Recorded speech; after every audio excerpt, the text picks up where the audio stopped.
Hello मेरे प्यारे दोस्तों, कैसे हैं आप सभी। स्वागत है आप सभी का आपके गुरुजी के चैनल एसपी झा चैनल पे। और मेरे प्यारे दोस्तों, मैं आज आप लोग को बताऊंगा जो गोला का आयतन 4/3 पायर क्यों होता है, ये कैसे होता है, हम लोग इसको कैसे प्रूव कर सकते हैं, ये बताऊंगा मेरे प्यारे। तो इसके दो तरीके होते हैं, दो नियम होते हैं, लेकिन हम लोग शॉर्ट मेथड के तरीके से जो इसको आसानी से हम लोग प्रूव कर सकते हैं वैसे करेंगे। एक 12th वाला मेथड होता है जिसमें कि हम लोग इंटीग्रेशन की मदद से इसको साबित कर सकते हैं, तो वो आपको समझ में नहीं आएगा क्योंकि अभी आप लोग क्लास 10th के ही अंदर पढ़ते होंगे या क्लास 10th के ही प्रश्नों को बनाने के बारे में सीखे होंगे, तो इसीलिए आप लोग को वो प्रश्न नहीं आएगा। तो पहले हम लोग समझते हैं ये गोला है मेरे प्यारे दोस्तों। इस व्हाइट बोर्ड पे तो एक्चुअल हम लोग गोला नहीं बना पाएंगे क्योंकि हाथ से अपने हाथ से बनाते हैं, ठीक है। तो लेकिन अगर बनाने का कोशिश करते हैं तो थोड़ा बहुत कहीं से इसमें प्रॉब्लम लगे तो आप लोग सही कर लीजिएगा, ठीक है।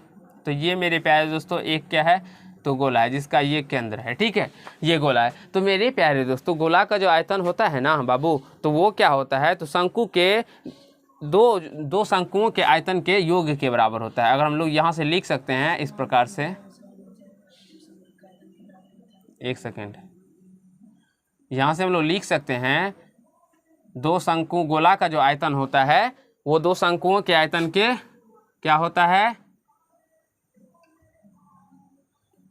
दो शंकुओं के आयतनों के योग के बराबर होता है।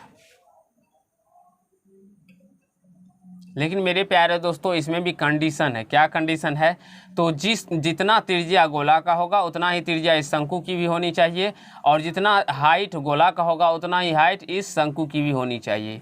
यानी कि समान त्रिज्या और समान ऊंचाई के दो शंकु का जो आयतन होता है वो इस समान त्रिज्या यानी कि त्रिज्या और ये इसका त्रिज्या और आयतन यानी कि ऊंचाई जितना होगा उसके बराबर आएगा। तो यहाँ से इसकी त्रिज्या का बात करें तो ये इसकी त्रिज्या होगी आर, होगी ना बाबू, त्रिज्या आर होगा ना। तो यहाँ से इसकी भी त्रिज्या आर होगी क्योंकि समान त्रिज्या है ना बाबू।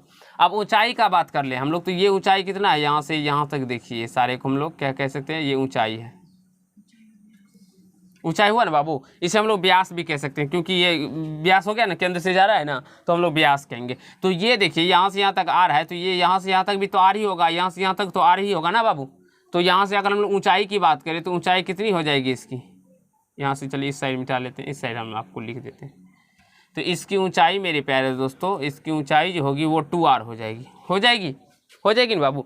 अब चलिए यहाँ पे समझते हैं, ये r है, उसकी ऊंचाई h है, ये भी r है, इसकी ऊंचाई h है, क्योंकि इसकी भी ऊंचाई को तो हम लोग h भी लिख सकते हैं, यानी h बराबर ना 2r हुआ, h बराबर 2r हुआ ना, ठीक है।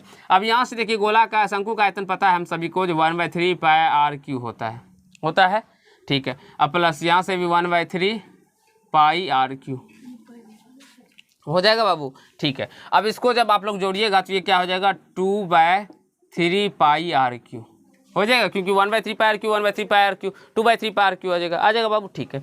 अब मेरे प्यारे दोस्तों यहाँ से देखिए, सॉरी 1/3 पाई r³ नहीं होता है, 1/3 पाई r² h होता है। आप लोग को भी नहीं पता है शंकु का आयतन क्या होता है, हमें तो मान लीजिए ध्यान से हट गया, आपको तो पता होना चाहिए बाबू, आप लोग को भी भूल जाइएगा तो कैसे काम चलेगा। 1/3 पाई r² h। देखिए हमारे ऑफलाइन क्लास के सारे बोकन बच्चे हैं, जो लिखते जाते हैं वो खाली देख के उतारते जाते हैं।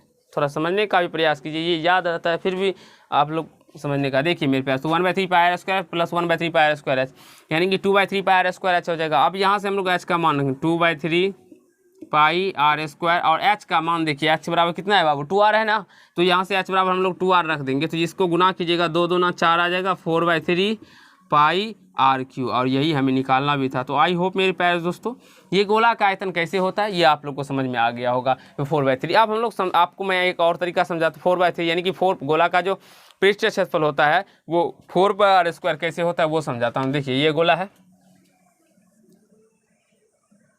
तो इसका मान लीजिए ये गोला है मेरे प्यारे दोस्तों, ये गोला है, ठीक है।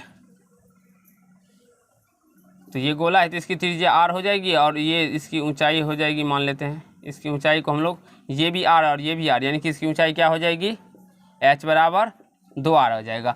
तो इसकी हमें पृष्ठीय क्षेत्रफल यानी कि 4πr² साबित करना होता है। तो इसका जो पृष्ठीय क्षेत्रफल गोला का जो मेरे प्यारे दोस्तों पृष्ठीय क्षेत्रफल होता है वो बेलन के पृष्ठीय क्षेत्रफल के बराबर होता है। किसके पृष्ठीय क्षेत्रफल के बराबर होता है, तो बेलन के पृष्ठीय क्षेत्रफल के। लेकिन हाँ कंडीशन वही है कि इसकी त्रिज्या भी समान होनी चाहिए और इसकी ऊंचाई भी उतनी ही लेनी पड़ेगी मेरे प्यारे दोस्तों, जितना कि गोला की त्रिज्या होगी और गोला की ऊंचाई होगी,